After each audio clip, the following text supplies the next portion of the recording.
So in this problem, we have a sphere which has a radius of 1 centimeter, and inside the sphere we're placing a charge of plus q, which is equal to 3 coulombs.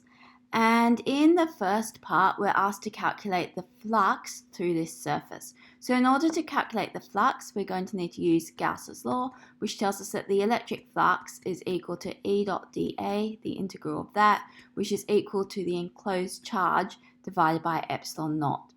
So in order to calculate this, we can just use the enclosed charge divided by epsilon naught. So the enclosed charge is the 3 coulombs. And then we get epsilon naught off our data sheet, and it's equal to 8.854 times 10 to the minus 12.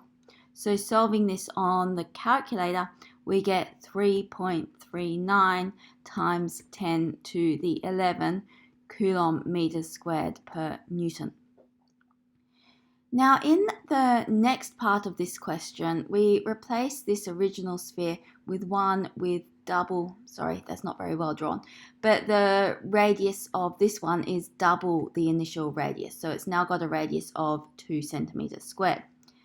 Now what you'll notice when we calculated the flux in the first part was that it was completely independent of the surface area. So the flux doesn't change with the surface area. The electric field will change. The electric field through a larger surface is going to be smaller, but then you've got a larger surface area, so then the flux itself doesn't change. So in order to calculate the flux this time, we just use exactly the same formula. The flux is given by the enclosed charge divided by epsilon naught, and we haven't changed the enclosed charge. So that means that our flux has not changed. So it's still 3.39 times 10 to the 11 coulomb meters squared per Newton. So now in part C, we're now replacing this spherical surface with a cube with side length 2 centimeters. But once again, the flux formula does not depend upon the surface area or the shape.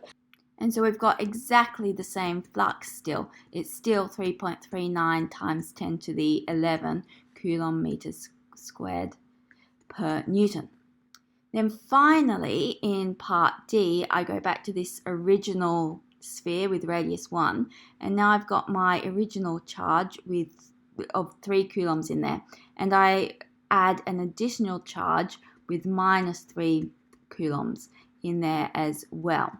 So now you can see the enclosed charge is just the sum of the charges inside. So that's 3 minus 3, which is 0 coulombs. So now I have no net enclosed charge inside my surface. So now my flux is equal to 0, the enclosed charge, divided by epsilon naught, which is 0.